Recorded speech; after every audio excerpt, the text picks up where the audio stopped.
તો બેટા વાત આજે આપણે કરવાની છે તમારા જોરદાર એવું લક્ષ્ય કે જે છે મિશન નીટ.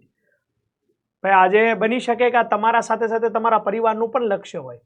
ડોક્ટર બનવાનું જે સ્વપ્ન તે લીધું છે એને સાકાર કરવાનું છે. માટે આજે આપણે વાત કરવાના છીએ મિશન નીટ જે 2026ની એક્ઝામ છે.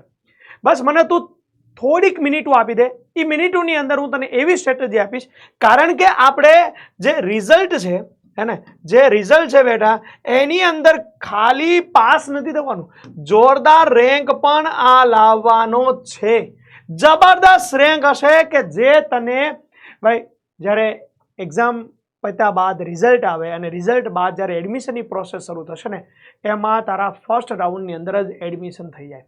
એની માટે તને ખબર છે કે આની અંદર 3 સબ્જેક્ટ છે, ફિઝિક્સ, કેમેસ્ટ્રી અને બાયોલોજી. બાયોલોજીની અંદર પણ તમે બોટની કહેતા હોય, તમે ઝૂલોજી કહેતા હોય, બરાબર છે.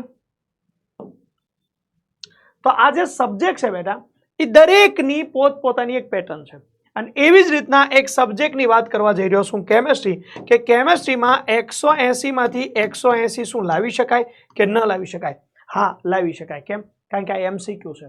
તો જો તું બધા એમસીક્યુ ને સાચા કરી દે છો તો તારા 180 માંથી 180 આવી જશે. પણ અરે સર ભાઈ એક્ઝામ છે નીટની, ટોપિક ક્વેશ્ચન ના લેવલો બહુ ઊંચા છે, હું માનું છું. પરંતુ જો તું right time, right strategy, perfect guidance સાથે અને પ્રોપર રિવિઝન સાથે જો તું અભ્યાસ કરે છો અને એ પણ એવા જોરદાર એમસીક્યુની પ્રેક્ટિસ તું કરી લે છો તો બેટા આ વસ્તુ શક્ય બની જાય છે. કઈ રીતે? હું સમજાવું છું તને. પહેલાં તો આપણે સમજી લઈએ કે કેમેસ્ટ્રીની અંદર શું આવે છે. ફિઝિકલ કેમેસ્ટ્રી આવે છે, ઓર્ગેનિક કેમેસ્ટ્રી આવે છે, ઇનઓર્ગેનિક કેમેસ્ટ્રી આવે છે અને એક નાનો એવો ટોપિક પ્રેક્ટિકલ કેમેસ્ટ્રી જે ફિઝિકલનો પણ છે, ઓર્ગેનિકમાં પણ છે અને ઇનઓર્ગેનિક પણ છે. ઓકે, તો પહેલાં તું સમજી લે કે ફિઝિકલ કેમેસ્ટ્રી છે. હું તને એવા ચેપ્ટરોની સિક્વન્સ આપું છું કે તું આ મુજબ ચાલજે. અને જ્યારે પણ તું પ્રોપર રિવિઝન કરીશ, કારણ કે હવે આપણે કયા મંથની અંદર છીએ એ તો જો. અત્યાર સુધી જે તૈયારી કરી છે એને બસ હવે વાઇન્ડ અપ કરવાનો સમય આવી રહ્યો છે. લાસ્ટ ટાઈમની અંદર તારે બસ હવે પૂરું કરવાનો સમય આવી રહ્યો છે, હે ને?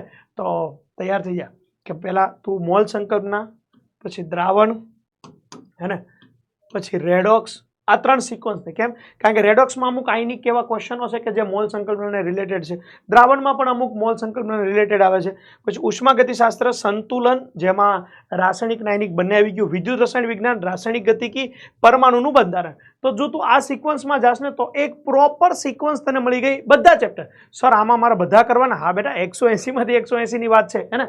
એવી રીતે ઇનઓર્ગેનિક કેમેસ્ટ્રીમાં બેઝિક તારી માટે આ બે જરૂરી છે સૌથી પહેલા, કે જેથી તને ઇનઓર્ગેનિક કેમેસ્ટ્રી આવડી જાય. પછી તું ડીએનએફ જઈ શકે છો, પછી તું સવક સંયોજનો અને પી વિભાગના તત્વો જઈ શકે છો.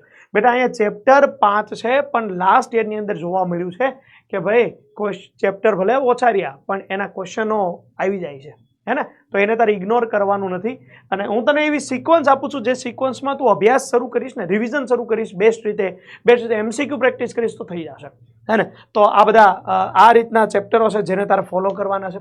ઓર્ગેનિક કેમેસ્ટ્રીમાં તારે બેટા રિવિઝન અહીંથી શરૂ કરવું જોઈએ. એમાંથી એક ક્વેશ્ચન તો છે જ, સમઘટકતામાંથી એક છે, જીઓસીમાંથી એક છે, હે ને? પછી hydrocarbon, hello alkane, hello arene, alcohol, phenol, ether, aldehyde, ketone, carboxylic acid, amine અને જૈવિક અણુઓ.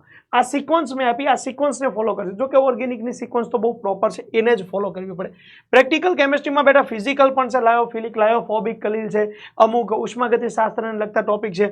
ઇનઓર્ગેનિકની અંદર બેટા સોલ્ટ એનાલિસિસ છે, આયનોનું, ધન આયન અને ઋણ આયનનું પૃથ્થકરણ. ઓર્ગેનિક કેમેસ્ટ્રીમાં કમ્પાઉન્ડની પરખ છે, મતલબ કે કયો ક્રિયાશીલ સમૂહ છે. તો એ બધા પોર્શન તારે કરવા પડશે અને અહીંયાથી તારા રોકડા માર્ક આવી શકે છે. ઓકે બેટા, આ બધી વસ્તુ જે મેં તને કીધી ને એ સિક્વન્સ પહેલાં કીધી. મેં તો તને શું કીધું કે કઈ સિક્વન્સમાં તારે વાંચવાનું છે. ઓકે, તારે બેસ્ટ રિવિઝન કરવાનું છે. તે જેટલા એમસીક્યુ અત્યાર સુધી પ્રેક્ટિસ કરી છે એમાં તને જે હાર્ડ લાગ્યા છે ને ફરીથી યાદ કરી લે. અને આ બધું કરવા માટે બેટા પહેલાં તો તને ચેપ્ટર વાઇઝ ટેસ્ટ તારે આપવી પડશે. જો તે આપેલી છે તો બેસ્ટ છે કે તું એમાં જે તને વીક હતું એને ફરીથી રિકોલ કરી લે. તો ચેપ્ટર વાઇઝ ટેસ્ટ તારી પરફેક્ટ હોવી જોઈએ, કે એક ચેપ્ટરમાંથી વધુ ક્વેશ્ચનોની તે પ્રેક્ટિસ કરેલી હોવી જોઈએ. એક તો આ કરેલું હોવું જોઈએ.